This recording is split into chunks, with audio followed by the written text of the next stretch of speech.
விட்டேன் அந்த மேக கூட்டம் வழியா. வந்துச்சா வந்துச்சா சொல்லு சொல்லு.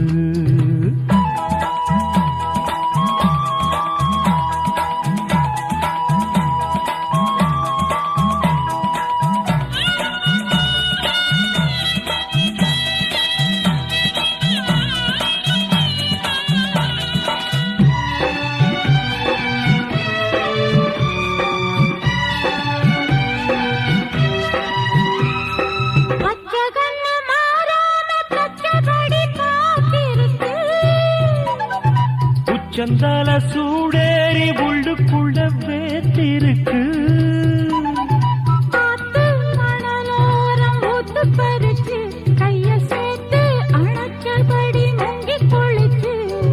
அள்ளிக்கூடி தின்னுவத போல தண்ணிக்குள்ள நின்னுக்கிட்டு நாம. அதுதான் புது சுகம். மானே உனக்கு ஒரு தூது விட்டேன் அந்த மேக கூட்டம் வழியா.